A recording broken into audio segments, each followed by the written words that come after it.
Comencemos con el debate de esta noche. Recuerde, desde ya estamos recibiendo su comunicación.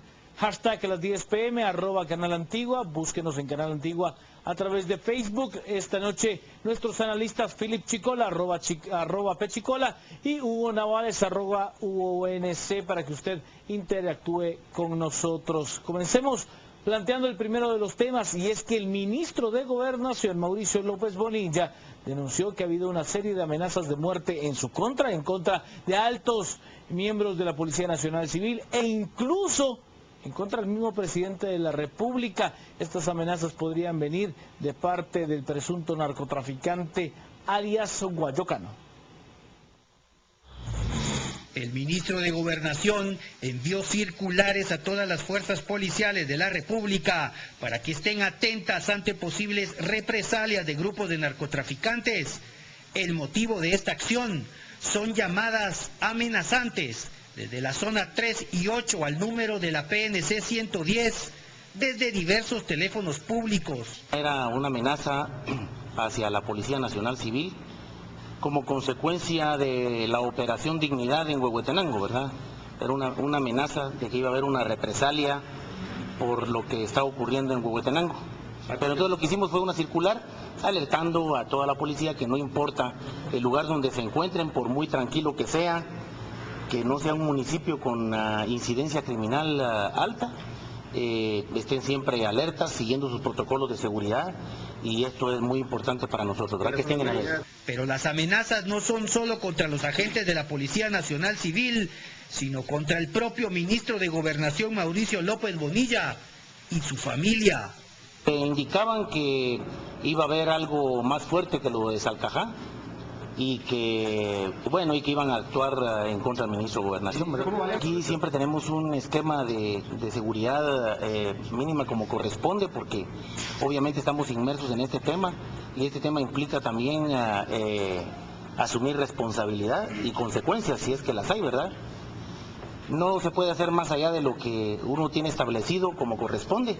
Y al final de cuentas tampoco es amenazas han habido, esta no es la primera, han habido muchas a lo largo de la gestión, no solo en mi contra, en contra de inclusive del mismo presidente, ¿verdad? Amenazando de situaciones que podrían darse en algunos lugares a la hora de una visita, en donde se vuelve un tanto vulnerable el tema.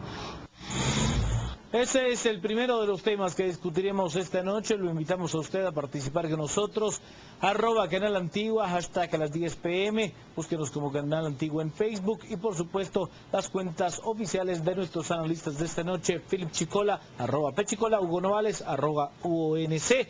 Revisamos qué es lo que ya está cayendo en las redes sociales. Interactúa con nosotros también nuestro analista Giovanni Frati con su cuenta @Frati Giovanni, y por supuesto nos dice Luis Alberto Morales: está haciendo un show, dos están haciendo las cosas bien y por eso las amenazas. Jeff nos dice: la violencia no se aguanta definitivamente, ya que amenazan a las autoridades de esa forma. ¿Qué podemos esperar por una patria libre? Extorsión de amenaza solapada, distracción aceptada, despierta guatemalteco, es lo que nos dicen desde ya en las redes sociales. Abrimos el debate. Buenas noches, Felipe Chicola. Buenas noches, Juan Carlos. Buenas noches, Hugo. Buenas noches a todos nuestros televidentes. Creo que es un tema bastante complicado, porque estamos viendo que hay una amenaza al Estado. Es una amenaza real, porque estamos viendo que si efectivamente se comprueba que es la estructura de narcotraficantes asociado a Guayo y a Toro, pues estamos viendo que esta estructura ya fue capaz de asesinar a 8 policías, de masacrarlos, que esta estructura fue capaz de burlar a las autoridades durante un mes. Hoy estamos viendo que el señor Villatoro pues ha sido capaz de burlar la persecución en su contra, que ya tiene hace 15 días. Recordemos que la semana pasada pues el ministro de Gobernación aseguraba que estaban a punto de le hacía un llamado a que se entregara para resguardar su vida. Decía que no había forma que se escapara, y de eso ya han pasado 15 días. Eso es un poco lo interesante de esto. Yo cuestionaría un poco salir a aceptar que hay una amenaza contra el ministro de Gobernación y el presidente, porque si vamos analizando la evolución del caso, hace 2 semanas, en teoría, el supuesto capo de esta banda estaba a punto de ser cooptado. Unos días después se ofrece una recompensa por información que llevara a su captura. Se incrementa la recompensa. Hoy, 2 semanas después, estamos hablando de que esta estructura o este capo podría estar detrás de las amenazas contra el ministro de Gobernación y contra el presidente. Entonces, creo que eso al final, hace unos días hablamos de que si las amenazas o si el tema de la recompensa no era parte de una guerra psicológica. Yo creo que aquí lo que termina demostrándose es que las fuerzas de seguridad, que tuvieron una muy buena reacción en los primeros días, pues hoy aparentemente han perdido el control de la operación. También el simple hecho que hay una estructura narcotraficante capaz de amenazar directamente al Estado, pues habla o realmente es un ejemplo de la magnitud de la amenaza y cómo el Estado pues realmente está desbordado. Lo escucho y le doy las buenas noches, Hugo Novales. Buenas noches, Juan Carlos, buenas noches, Philip, y buenas noches también a los televidentes. En el caso de las declaraciones del ministro de Gobernación, a mí me parecen preocupantes por dos razones. Primero, por lo que decía Philip hace un momento, al final, ¿qué tipo de protección tiene el presidente? Que hay un capo perdido en algún lugar, en algún departamento de Guatemala que podría tener la capacidad de enviarle un mensaje directamente. Es decir, el presidente de la República, imagínese usted un ciudadano de a pie, un ciudadano que ve que hay un distribuidor de drogas cercano a su localidad y que todo el mundo sabe quién es el capo. ¿Cómo se puede sentir usted? Correcto. Y el segundo problema que veo al final es, Mauricio López Bonilla es un comunicador muy hábil, ¿sí? Y me hace pensar cuáles son las intenciones detrás de comunicar este tipo de mensajes, porque al final, a primera vista, y retomando también lo que decía Philip, pareciera que ha ido dando mensajes, digamos, de mucha fortaleza en un inicio y de mucha contundencia, y las ha ido bajando el tono hasta dar ese mensaje que es casi un clamor de ayuda. O sea, es un mensaje de mucha debilidad viniendo del ministro de Gobernación.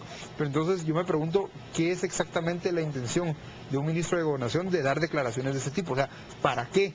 Porque al final no es, digamos, no tiene ningún rédito, al menos visible, el publicar estas amenazas, ¿sí?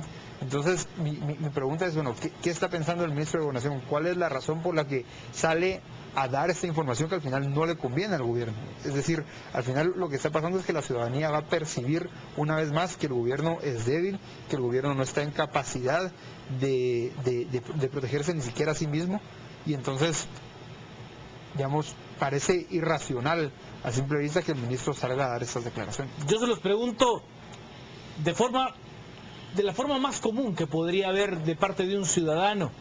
¿Se está desbaratando la llamada mano dura o no ha existido nunca? Philip. Bueno, yo creo que lo hemos hablado varias veces. La estrategia de seguridad genera réditos los primeros 6-9 meses de gobierno. Se ve un descenso en los indicadores de homicidios. Más del 24%. Pero a partir de septiembre-octubre del año pasado, hasta mediados de este año, estamos viendo pues que no solo los indicadores muestran un aumento de la tasa de homicidios, sino la cantidad de crímenes de alto impacto que generan zozobra y psicosis entre la ciudadanía, pues se han vuelto más recurrentes. Eso, aunado precisamente a un mensaje como este, que como les digo, denota un tanto de debilidad del Estado, pues lo que termina demostrando es que toda la estrategia de mano dura, de cero tolerancia a la delincuencia y demás, pues sencillamente se cayó. O sea, probablemente durante el primer semestre de 2012 la estrategia funcionó, las fuerzas de tarea pues generaron resultados, pero estamos viendo ya una espiral de 7-8 meses donde aparentemente lo que está ocurriendo es que la estrategia implosionó. Vámonos a las redes sociales, Estuardo Cortina.